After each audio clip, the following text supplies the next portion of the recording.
When you first step into Yosemite National Park, it's just, wow, that feeling, right? Oh, absolutely. The Yeah. scale of it. Those huge granite walls, El Capitan, Half Dome. Mm. You hear the waterfalls echoing. Yeah, and the trees, those giant sequoias. It really does feel like a masterpiece of nature, a real treasure. It is. And it's fascinating how water shaped it all. The sources talk about ice carving the valleys way back when, but also the water now, rain, snowmelt, polishing in the granite, feeding the falls. It feels alive, like it's still being formed. Exactly. It's a dynamic place. So for this conversation, we've gathered quite a bit of material, trail guides, official park info on wildlife, restoration stuff. hmm And historical accounts, too, looking at how the park was set up, the experience of the Native Americans who were there first. Right, plus analysis of, the impact of so many visitors today and how the park tries to manage that. Yeah, the goal is really to weave all that together. Look past the amazing views, understand the history, the nature, but also the challenges. Popularity has its price. And see what's being done to protect it. Kind of get the full picture for anyone curious about this incredible place. Let's start with the people, the human story. Because Yosemite wasn't empty land waiting to be found. Good point. It was home. That's right. The sources are clear. The Southern Sierra Miwok, also known as the Awananchi, and interacting Paiute groups, they lived in Yosemite Valley. We're talking from the 14th century onwards. A long, long time. A deep connection to that specific place. Definitely. And then the mid-1800s happened, the California Gold Rush, Ah, right. That changed everything. Non-Indigenous people started arriving in larger numbers. leading to tourism pretty quickly. Yeah. And, yeah, some early damage to the environment even then. And that damage actually prompted action, didn't it? It did. People like John Muir saw what was happening. They pushed for protection. So in 1864, President Lincoln actually signed legislation. That was the Yosemite Grant. Exactly. It set aside Yosemite Valley and the Mariposa Grove of giant sequoias as a public trust, managed by California. Which was huge back then. The sources point out this was basically the first time the U.S. government protected land just for people to enjoy, for its own sake. A new idea. A landmark moment. But it was only the valley and the grove. Muir kept exploring, went up into the high country. And saw more problems. Yeah, in 1889, he found meadows outside the protected area being hammered by sheep grazing.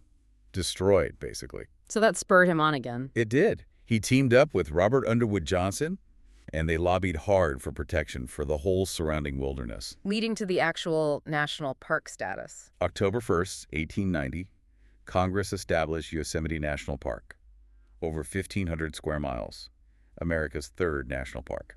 But the valley and the grove were still separate. For a while, yeah. It wasn't until 1906 that they were brought into the fold under federal control with the rest of the park, unified management. And we'd probably mention Ansel Adams here too, his photograph. Oh, absolutely crucial. Those black and white images became the image of Yosemite for so many people. They weren't just pretty pictures. They conveyed the power and the majesty, helped build that public reverence. That mix of science, advocacy, and art seems really key to Yosemite's story. It really cemented its place in the American imagination as somewhere special, somewhere worth saving. Okay, so shifting gears a bit from history, let's talk about what people actually come to see, those natural wonders. What are the big highlights, according to the sources? Well, the granite is unmissable. Half Dome and El Capitan. El Cap is noted as the largest single piece of granite in the U.S. Just massive. Hard to even comprehend the scale until you're there. Totally. Then the waterfalls. Yosemite Falls is one of the tallest in the world, over 2,400 feet. And the giant sequoias, of course. 3 groves of them. Just the biggest trees on Earth. It's that sheer size again. You mentioned water shaping things. How does that play out in terms of life in the park? Well, that water feeds everything. Creates the waterfalls, fills the lakes, nourishes the meadows and forests. It supports a lot of biodiversity. The numbers we saw: 11 native amphibian species, 262 kinds of birds documented. Wow, 262 birds. Yeah, it's a rich area. Plus 22 reptile species, lizards, snakes. And fish? Native fish are mostly in the lower elevations. But historically, non-native trout were introduced, and now they're pretty widespread in the rivers and lakes. Okay, so you're surrounded by all this amazing nature. How do you actually get into it? The trails, right? There must be tons. Oh, tons. Something for everyone, really. Sure. Short walks, epic backpacking trips. The Mist Trail is probably the most famous you get, right up close to Vernal and Nevada Falls. Feel the spray. Sounds intense. It is. Then there's Half Dome, obviously legendary, but you need a permit, and it's a serious, serious climb. Not for everyone. Right, the cable section looks terrifying. Uh-huh. Then you have other big viewpoints, like Clouds Rest, the 4-mile trail tough climbs, amazing payoff. Sentinel Dome and Taft Point are also mentioned for just incredible views. Sentinel Dome's view is often called one of the best, period. I read about that one. That panorama sounds unreal. And for the really hardcore hikers, there's that big link-up trail. Ah, yeah. Connecting the Mist Trail, Panorama Trail, and the 4-mile trail. It's a classic Yosemite day hike, but a monster one. How long is that? The sources say somewhere between like 14 and 17 miles. Big elevation changes up and down. Definitely need an early start, lots of water, maybe a filter. And be ready for sun exposure, especially climbing out of Illilouette Basin up to Glacier Point. Okay, so definitely on a casual walk, but lots of other options too. Oh yeah, loads. High peaks like Mount Dana near Tioga Pass, or Mount Hoffman, that one's supposed to have an amazing 360 view. Valley trails like Mirror Lake. Chilnana Falls near Wawona is called an underrated gem. Good tip. You can hike up alongside Yosemite Falls itself, or check out Nevada Falls, Snow Creek, the Puno Trail, Eagle Peak. Options if you don't get a half-dome permit. Yeah. For backpackers, the Grand Canyon of the Tuolumne. Even short ones like Sierra Point Trail, though. Heads up for rattlesnakes there, apparently.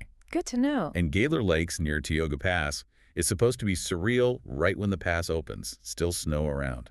Sounds like you could explore for years. What about just getting around the main valley? The free shuttles are key.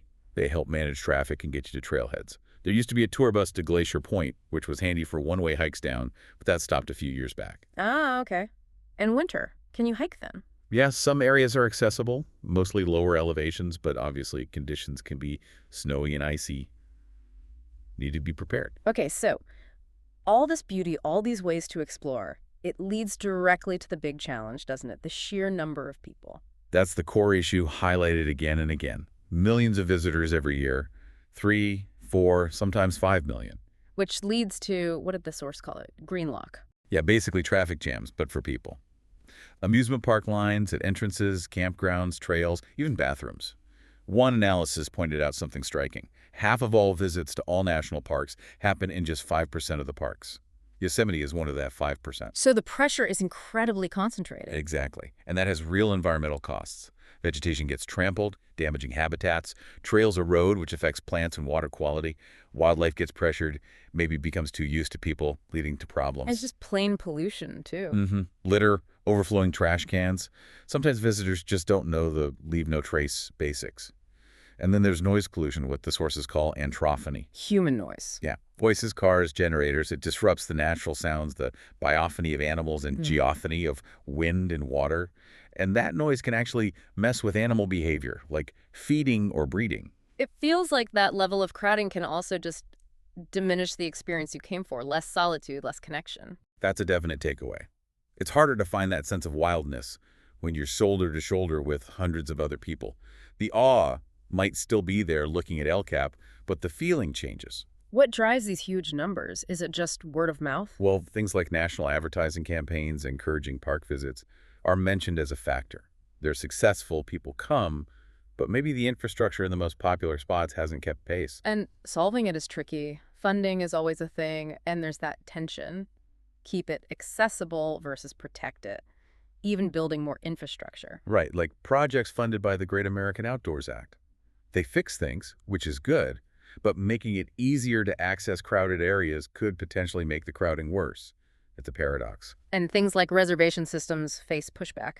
Yeah, some argue it goes against the idea of the parks being open for everyone, creating barriers. Yeah. It's a really tough balance to strike. So given these pressures, what's the park actually doing? The sources talk a lot about restoration and management plans. They're definitely being proactive. The overall goal is to maintain the ecosystem, let natural processes work where possible, and use restoration to fix past damage and mitigate current impacts. And there are some big examples. Yeah, really significant projects, like the Ackerson Meadow restoration described as the largest in park history. They're filling this massive erosion gully, doing huge amounts of native planting to restore that whole meadow ecosystem. That sounds major. It is. And also ongoing forest restoration, using prescribed fire, managed wildfire that's crucial after decades of putting out every fire, which wasn't healthy. They're incorporating traditional ecological knowledge there, too. Makes sense. And working on rivers and wetlands, too. Big focus there. The Merced River Project aims to boost its wild and scenic river status. In Yosemite Valley, they're restoring wetlands, sometimes by removing old trails or bits of infrastructure, putting in boardwalks instead to keep people off sensitive ground. Like in Cook's Meadow. Exactly. Filled ditches, removed old roadbeds there. They also took out the Happy Isles Dam to let the river flow freely again. It's all about restoring that natural water flow, which is so fundamental. And tackling specific problem spots. Yeah, targeted efforts. In the Mariposa Grove, they removed commercial buildings, turned roads into walking trails, made it feel more natural while still being accessible. They took out the old Ahwahnee Hotel tennis courts to restore meadowland. Huh. Didn't know there were tennis courts. Apparently. Near Tenaya Lake, they moved a trail out of a sensitive wetland, filled ditches in Wawona Meadow. Near Cathedral Peak, they're working to define one clear trail instead of lots of damaging social trails. It shows a real commitment to healing specific scars. And this seems guided by long-term thinking, like that 1980 General Management Plan. That was a really important document. A key idea was to shift development away from and reduce cars in Yosemite Valley and Mariposa Grove specifically. The goal was explicit. Less noise, smell, glare, less environmental damage from vehicles in those core areas. So, reduce traffic, let nature take its course more, manage crowding, help visitors understand the place better. Those were the aims. And you see practical steps today, too, like YARTS, the regional bus system. Right, the Yosemite Area Regional Transportation System helps people get in without driving their own car. Exactly. Reduces congestion.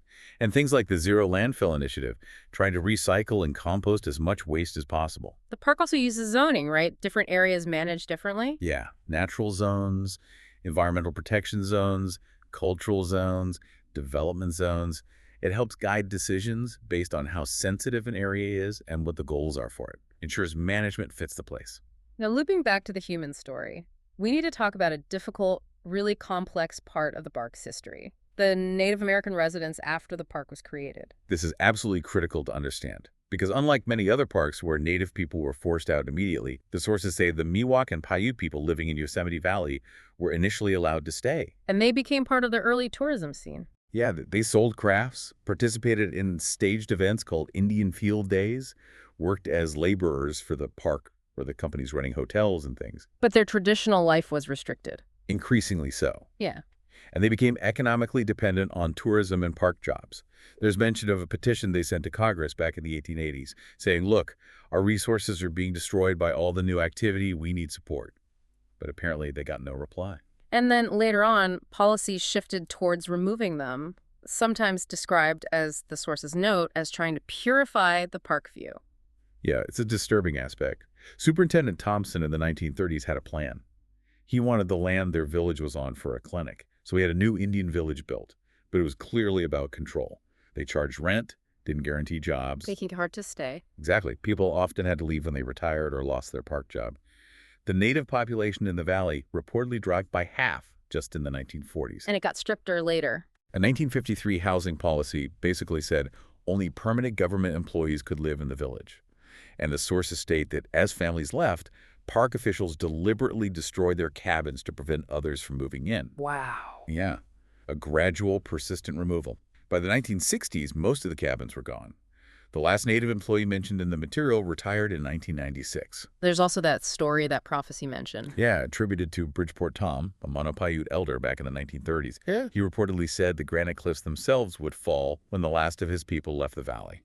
Well, it adds another layer to this history of displacement, a really painful counter-narrative to the celebration of preservation. It shows how complex management and preservation can be and who gets included or excluded. Absolutely, whose vision of the park prevails. So, pulling all these threads together, Yosemite is this place of just staggering natural beauty, shaped by geology and water.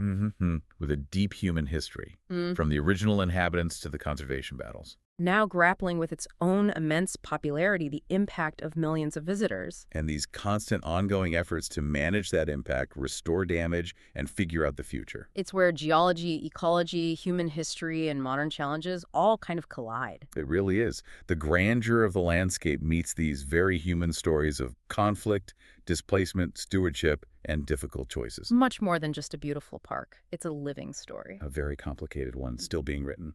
You know, thinking about everything, the drive to protect this place versus the displacement of the people who live there first, the desire to share it with everyone versus the damage that sharing causes, it makes you wonder, doesn't it? How do we really square preserving for public enjoyment when the enjoyment itself strains the very thing we're trying to preserve? And what part do we play as visitors in being stewards, not just consumers, of that beauty?